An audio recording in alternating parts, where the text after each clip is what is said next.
تو یہ سلطنت عثمانیہ کی ایک مختصر سی تاریخ میں نے آپ حضرات کے سامنے رکھی ہے۔ اس سلطنت عثمانیہ کی تاریخ سے 2-3 باتیں جو ہم کو معلوم ہوتی ہے اور جو ہم کو سیکھنی چاہیے، وہ میں آپ حضرات کے سامنے پیش کرنا چاہتا ہوں۔ وہ یہ ہے کہ اس سلطنت کے جتنے بھی فرمانروا ہوئے اور جتنے بھی بادشاہ بنے، جتنے بھی سلطان بنے، ان کی شجاعت اور ان کی ہمت اور ان کی بردباری اور ان کی بہادری ایک ضرب المثل بن گئی تھی۔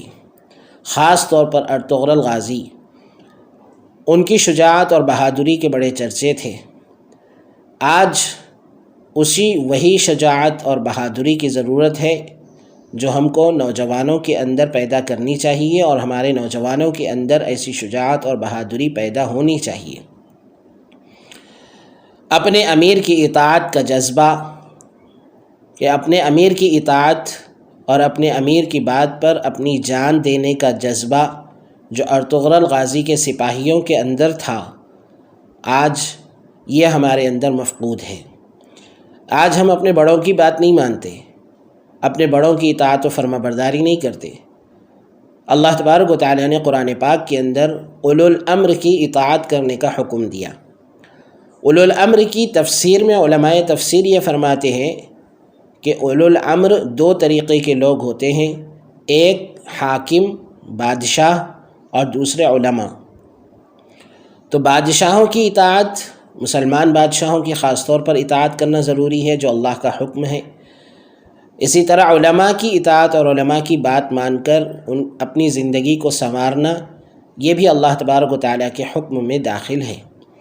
لیکن آج ہم دیکھ رہے ہیں کہ ہمارے اس زمانے کے اندر سب سے زیادہ اگر ہم کسی طبقے کو حقیر سمجھتے ہیں اور کسی طبقے کا استہزاء کرتے ہیں تو وہ علماء کا طبقہ ہے۔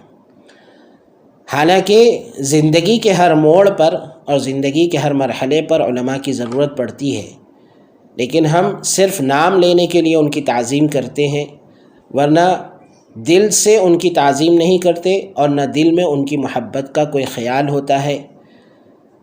اطاعت و فرما برداری کرنی چاہیے، یہ سبق ہم کو اس ڈرامے سے ملتا ہے یا اس کی تاریخ سے ملتا ہے۔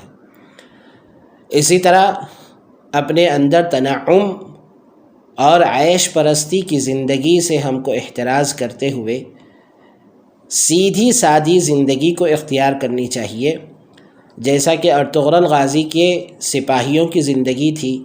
جب سلطان علاء الدین کی اقباط نے ان لوگوں کو ایک علاقہ الاٹ کیا تھا تو وہ علاقہ بہت ہرا بھرا اور سرسبز و شاداب علاقہ تھا، وہاں پر وہ لوگ عیش و عشرت کی زندگی گزار سکتے تھے، لیکن ان لوگوں نے اپنی اسی بہادرانہ اور نڈرانہ اور جفاکشی کی زندگی کو انہوں نے اختیار کیا اور اسی زندگی کو اپنائے رہے اور اسی زندگی کے ساتھ ان لوگوں نے زندگی گزاری، تو پھر ان کی حکومت 3 بر اعظموں تک پھیلی۔